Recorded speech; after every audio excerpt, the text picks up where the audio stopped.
दिल्ली से अमृतसर और कटरा के बीच एक नया एडवांस्ड एक्सप्रेसवे बनाया जा रहा है 37,500 करोड़ रुपीस में 670 किलोमीटर की टोटल लेंथ के साथ ये पंजाब और जम्मू कश्मीर का पहला एक्सप्रेसवे होगा। बनने के बाद दिल्ली से अमृतसर का सफर 5 घंटे में पूरा किया जा सकेगा, जिसमें अभी 8 घंटे लगते हैं, और दिल्ली से कटरा केवल 8 घंटे में, प्रेजेंटली 12 घंटे से घटकर। नॉर्थ इंडिया में इंडस्ट्रियल ग्रोथ के लिए ये एक इम्पोर्टेंट प्रोजेक्ट साबित होगा, जिससे ट्रेड और कॉमर्स भी बढ़ेगा। पंजाब और हरियाणा देश के सबसे प्रोडक्टिव एग्रीकल्चर सेंटर्स में आते हैं। देश का आधे से ज्यादा वीट इधर से आता है। एग्रीकल्चर के अलावा इधर कई इंडस्ट्रीज मौजूद हैं, जैसे कि ऑटोमोबाइल्स और कंपोनेंट्स, फूड प्रोसेसिंग, टेक्सटाइल और मेटल इंडस्ट्री। लुधियाना जाना जाता है गारमेंट्स, बाइसिकल और सुइंग मशीन्स के लिए। जालंधर स्पोर्ट्स गुड्स के लिए। अमृतसर फूड प्रोडक्ट्स, टेक्सटाइल और पेपर मशीन्स के लिए भी फेमस है। हरियाणा की इकोनॉमी में ऑटोमोबाइल्स के साथ गुड़गांव आईटी इंडस्ट्री का भी सिग्निफिकेंट कंट्रीब्यूशन है। जम्मू एंड कश्मीर में टूरिज्म सबसे बड़ा सेक्टर है, और दिल्ली में ट्रेड, फाइनेंस और एडमिनिस्ट्रेशन। ये सारी मेजर इंडस्ट्रीज आपस में काफी ट्रेड करती हैं और सेंचुरीज से करती आई हैं। बस फर्क इतना है कि पहले ट्रेड करने का तरीका कुछ और होता था आज के कंपैरिजन में। ट्रेड के लिए प्रॉपर कनेक्शन होना चाहिए इंडस्ट्रियल सेंटर्स के बीच। ग्रैंड ट्रंक रोड, जो कि 3rd सेंचुरी बीसी में बनाई गई थी मौर्यन एम्पायर में, इसका काफी इस्तेमाल होता रहा है सेंचुरीज से, बुलक कार्ट्स और वैगन्स की मदद से। तब से अभी तक आने वाले सारे एम्पायर्स ने इसको यूज और मेंटेन करके रखा है। 18 और 1900s में ब्रिटिश ने एक्सटेंसिव नेटवर्क बनाया कैनाल्स का, मोस्टली पंजाब हरियाणा रीजन में। इसका मेन पर्पस था क्रॉप्स के इरिगेशन के लिए, मगर कई जगहों पर इससे कार्गो भी ट्रांसपोर्ट किया जाता था। इंडिपेंडेंस के बाद भी इस नेटवर्क को काफी एक्सपेंड किया गया। टोटल इरिगेटेड एरिया काफी बढ़ गया इन सालों में। अगर कंपेयर करें तो 1800s में 8 लाख हेक्टेयर इरिगेटेड था इंडिया में, और वही 1951 तक आते आते 2.2 करोड़ हेक्टेयर हो गया, और 2001 में 5.8 करोड़ हेक्टेयर। इसका मेन क्रेडिट कैनाल्स को ही जाता है। ट्रेड में अगला फेज आया 1837 में, जब रेलवेज का इंट्रोडक्शन हुआ इंडिया में। अगले 50-100 सालों तक पूरे देश में वाइड नेटवर्क बिछा दिए गए थे, जिससे सारी मेजर सिटीज आपस में कनेक्ट हो गई। स्लोली देश का ज्यादातर फ्रेट भी इस पर शिफ्ट हो गया, क्योंकि ये फास्टर और एफिशिएंट मोड था कार्गो ट्रांसपोर्ट के लिए। 1950s तक इंडिया के टोटल फ्रेट का 80% ट्रेन से जाने लग गया। इंडिपेंडेंस से अभी तक रोड्स और हाईवेज के इंप्रूवमेंट और रेलवेज के डिक्लाइन से ज्यादातर फ्रेट ट्रक से जाने लगा। आज टोटल कार्गो का सिर्फ 30% ही ट्रेन से जाता है। वैसे तो रेलवेज में भी इंप्रूवमेंट होने लगी है, जैसे कि डेडिकेटेड फ्रेट कॉरिडोर्स की कंस्ट्रक्शन, मगर हाईवेज को भी अपग्रेड किया जा रहा है, ताकि फ्रेट मूवमेंट के साथ टूरिज्म को भी बूस्ट मिले। इसलिए नया एक्सप्रेसवे बनाने की जरूरत पड़ी दिल्ली से अमृतसर और कटरा के बीच। अभी इंडिया में लगभग 3,300 किलोमीटर के एक्सप्रेसवे ऑपरेशनल हैं, मगर कोई भी दिल्ली को पंजाब और जम्मू कश्मीर से नहीं जोड़ता। ये ऐसा पहला एक्सप्रेसवे होगा। प्रेजेंट में जो दिल्ली से अमृतसर और कटरा का रूट है NH44, देश के सबसे बिजिएस्ट हाईवेज में से एक है। पानीपत, करनाल, अंबाला, लुधियाना और जालंधर सारी मेजर सिटीज से होते हुए जाता है। इसके अलावा ये चंडीगढ़ और शिमला के कम्यूटर्स को भी सर्व करता है। ट्रैफिक बढ़ने से ये अपनी कैपेसिटी रीच कर चुका है पिछले कुछ सालों में, जिससे कई जगहों में बॉटलनेक्स उभर के आने लगे हैं। एक्सीडेंट भी काफी बढ़ गए हैं इधर। NH44 का नाम इंडिया की सबसे डेंजरस रोड्स में भी आता है। वैसे तो इसे अपग्रेड किया गया था national highway development project NHDP के अंडर अर्ली 2000s में 6 लेन्स तक एक्सपैंड करके, और टाउन्स के अराउंड बाईपास और फ्लाईओवर्स बनाए गए थे। अब इसको इससे ज्यादा एक्सपैंड नहीं किया जा सकता रिबन डेवलपमेंट की वजह से।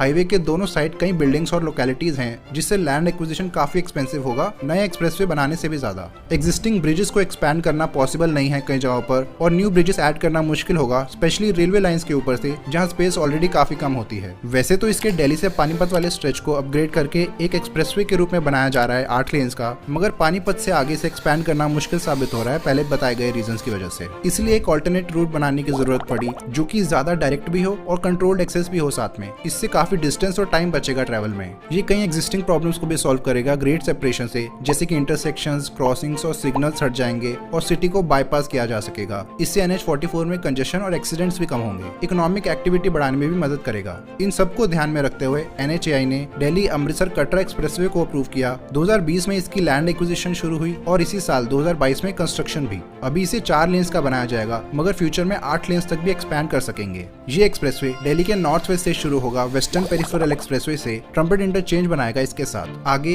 ये रोहतक के नॉर्थ से होता हुआ जाएगा, जहां NH709 से भी लिंक होगा। गोहाना के पास अंडर कंस्ट्रक्शन जिंद सोनीपत एक्सप्रेसवे से भी कनेक्ट किया जाएगा। फिर यहाँ पर कॉम्प्लेक्स वाई इंटरचेंज बनेगा ट्रांस हरियाणा एक्सप्रेसवे के साथ। ये एक ऑल्टरनेट रूट बन जाएगा दिल्ली से अंबाला के बीच NH44 से अलग। आगे कैथल के पास NH152 से लिंक होकर पंजाब में एंटर हो जाएगा। फिर संगरूर के ईस्ट में NH7 से कनेक्ट करते हुए पास करेगा। लुधियाना के 16 किलोमीटर वेस्ट से जाएगा। फिर सतलुज रिवर के ऊपर से क्रॉस करेगा यहाँ पर। आगे नकोदर के पास एक्सप्रेसवे 2 हिस्सों में बट जाएगा। मेन रूट सीधा कंटिन्यू करेगा कटरा तक और स्पर रूट अमृतसर तक। ये जलंधर के पास इन तीनों हाईवे से लिंक होगा और इसकी ब्रांच कपूरथला के साउथ से होते हुए जाएगी। यहीं पर under construction Amritsar Jamnagar expressway से भी कनेक्ट होगा। इसका स्टार्टिंग पॉइंट यही है, यानी जामनगर से आने वाले यात्री इसी में मर्ज हो जाएंगे अमृतसर सिटी तक जाने के लिए। आगे ये अमृतसर के अराउंड घूमते हुए जाएगा। एयरपोर्ट के पास खत्म होने से पहले इन तीनों हाईवे से भी जोड़ा जाएगा। मेन रूट सीधा जाएगा गुरदासपुर तक और यहाँ NH54 पर मर्ज होगा। इसका ग्रीनफील्ड सेक्शन यहाँ खत्म होता है। आगे कटरा तक ब्राउनफील्ड सेक्शन बनेगा एग्जिस्टिंग हाईवेज को अपग्रेड करके। हालांकि कुछ बाईपास भी बनाए जाएंगे। NH54 के साथ चलेगा यहाँ तक, फिर पठानकोट और कथुआ के अराउंड बाईपास बनेगा। यहाँ रावी नदी को क्रॉस करेगा जम्मू एंड कश्मीर में एंटर होकर। आगे NH44 पर मर्ज हो जाएगा जम्मू तक। अपग्रेड करके इसको कंट्रोल्ड एक्सेस बनाया जाएगा। जम्मू के अराउंड एक बाईपास भी बनाया जा रहा है जो कि इस प्रोजेक्ट से अलग है। NH44 के जम्मू उधमपुर स्ट्रेच को ऑलरेडी अपग्रेड कर दिया गया है 2 लेन से 4 लेन्स तक, मगर ये नॉर्मल हाईवे ही है, एक्सप्रेसवे स्टैंडर्ड्स के हिसाब से नहीं बना। जम्मू से कटरा स्ट्रेच की DPR अभी कंप्लीट नहीं हुई, इसलिए इसका एग्जैक्ट रूट अवेलेबल नहीं है। ये मोस्ट प्रोबेबली ग्रीनफील्ड ही बनेगा कहीं टनल्स की मदद से और कटरा के बाहर खत्म हो जाएगा। एक रफ एस्टिमेशन इस सेक्शन का बनाया है मैप पर। ये होगा पूरा रूट दिल्ली अमृतसर कटरा एक्सप्रेसवे का 670 किलोमीटर लंबा, 2 स्टेट्स और एक यूनियन टेरिटरी से पास करेगा। 135 किलोमीटर हरियाणा से, 408 किलोमीटर पंजाब से और 127 किलोमीटर जम्मू एंड कश्मीर से। इसका मेन रूट जाएगा सीधा दिल्ली से कटरा तक और ब्रांच नकोदर से अमृतसर तक। दिल्ली से गुरदासपुर वाला स्ट्रेच 398 किलोमीटर लंबा होगा, फुली ग्रीनफील्ड, और इसको नेशनल एक्सप्रेसवे 5 का नाम दिया गया है। आगे कटरा तक का स्ट्रेच मोस्टली ब्राउनफील्ड होगा, तो उसको पुराने हाईवे के नाम से ही जाना जाएगा। नकोदर से अमृतसर वाली ब्रांच 99 किलोमीटर लंबी होगी और इसे नेशनल एक्सप्रेसवे 5A का नाम दिया गया है। 37,500 करोड़ रुपए लगेंगे पूरे एक्सप्रेसवे को बनाने में। NHAI इसको बनवा रही है भारतमाला परियोजना के अंतर्गत। 120 किलोमीटर पर आवर की स्पीड लिमिट को ध्यान में रखते हुए इसे डिजाइन किया गया है, कई सेफ्टी मेजर्स के साथ। 50 साल की डिजाइन लाइफ होगी। पंजाब में 14,000 एकड़ का लैंड एक्वायर किया जाएगा और हरियाणा में 5,000 एकड़। राइट ऑफ वे 90 मीटर्स का होगा और total 31 interchanges, 14 railway bridges, 11 flyover, 6 major bridges और कई अंडरपासेस भी बनाए जाएंगे। हाइब्रिड एन्युटी मोड का इस्तेमाल किया जाएगा इसके कई सेक्शंस में, जिसमें 40% कॉस्ट गवर्नमेंट इन्वेस्ट करेगी और बाकी 60% प्राइवेट कंपनीज। बाकी सेक्शंस में engineering, procurement and construction model इस्तेमाल होगा, जिसमें कंस्ट्रक्शन कंपनी रिस्पॉन्सिबल होती है डिजाइनिंग और कंस्ट्रक्शन के लिए, फिर प्रोजेक्ट को कंप्लीट करके गवर्नमेंट को हैंड ओवर कर दिया जाता है। जम्मू के पास expressway Ramnagar wildlife sanctuary के 4.6 हेक्टेयर एरिया से गुजरेगा। वाइल्ड लाइफ कमेटी ने अंडरपासेस बनाने की मांग रखी है ताकि एनिमल्स रोड को आसानी से क्रॉस कर पाएं। इसके अलावा अमृतसर से जामनगर के बीच एक और एक्सप्रेसवे बनाया जा रहा है 1257 किलोमीटर लंबा। ये नॉर्थ के इंडस्ट्रियल एंड एग्रीकल्चर सेंटर्स को गुजरात के मेजर पोर्ट से कनेक्ट करेगा, कांडला और जामनगर में। इसका फायदा जम्मू एंड कश्मीर की इंडस्ट्रीज भी उठा सकती हैं, क्योंकि लुधियाना और भटिंडा के पास इसे दिल्ली अमृतसर कटरा एक्सप्रेसवे से कनेक्ट किया जाएगा एक नए 75 किलोमीटर लुधियाना भटिंडा एक्सप्रेसवे की मदद से। ये लिंक 1716 करोड़ रुपए में बनाया जाएगा, फुली ग्रीनफील्ड और 6 लेन्स के साथ। लुधियाना के पास शुरू होगा कटरा एक्सप्रेसवे से और भटिंडा के पास जामनगर एक्सप्रेसवे पर खत्म होगा, जिससे दोनों एक्सप्रेसवेज डायरेक्टली लिंक हो जाएंगे।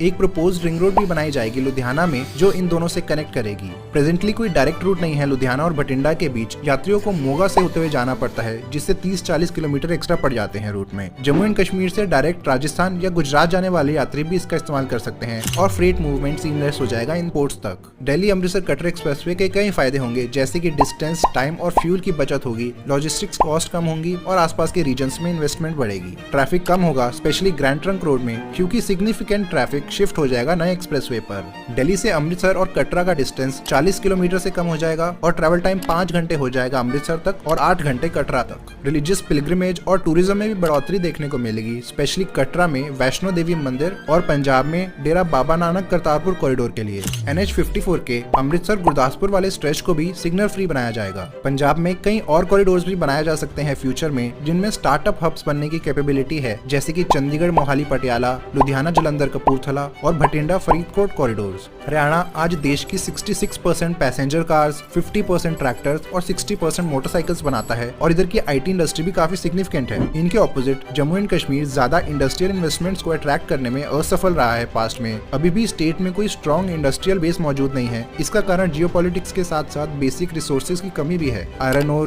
कोल, पेट्रोलियम और नेचुरल गैस की काफी कमी है इधर। कश्मीर वैली की सबसे बड़ी इंडस्ट्री अभी भी एग्रीकल्चर ही है। 55% ऑफ टोटल रेवेन्यू इधर से आता है। कुछ स्मॉल और मीडियम स्केल इंडस्ट्रीज हैं जो कि ट्रेडिशनल कारपेट, शॉल्स और हैंडीक्राफ्ट में काम करती हैं। इकोनॉमी की ग्रोथ के लिए नई इंडस्ट्रीज का आना बहुत जरूरी है, जिसके लिए एक्सप्रेसवे के अलावा भी कई कदम उठाने की जरूरत पड़ेगी। इस एक्सप्रेसवे को बनाने में कुछ इश्यूज भी आए थे, जैसे पंजाब के कई किसानों ने नाराजगी जताई थी लैंड एक्विजिशन के लो कंपनसेशन की वजह से। इसके अलावा ये भी डर था कि एक्सप्रेसवे ब्यास नदी की dolphins, soft shell turtles, otters और घड़ियाल को भी नुकसान पहुंचा सकता है। ये ज्यादातर काली बे कंजर्वेशन रिजर्व्स में रहते हैं। ब्रिजेस जो ब्यास और काली बे के ऊपर बनाए जाने हैं, उधर भी सेंसिटिव वाइल्ड लाइफ रहती है। Wild life institute of India ने एक सर्वे करने के बाद कुछ गाइडलाइंस दी कंस्ट्रक्शन कंपनीज को, जिससे इन पर ज्यादा बुरा असर ना पड़े। दिल्ली अमृतसर कटरा एक्सप्रेसवे बनने से डायरेक्ट रूट मिल जाएगा तीनों सिटीज के बीच। टाइम, फ्यूल और कॉस्ट सेविंग होगी। पॉल्यूशन और ट्रैफिक में गिरावट देखने को मिलेगी, स्पेशली दिल्ली के आसपास। कनेक्टिविटी के साथ साथ इकोनॉमिक एक्टिविटी भी बढ़ेगी। अमृतसर जामनगर एक्सप्रेसवे के साथ लिंक होने से गुजरात के पोर्ट्स भी डायरेक्टली लिंक हो जाएंगे, जिससे इंपोर्ट एक्सपोर्ट में फायदा मिलेगा।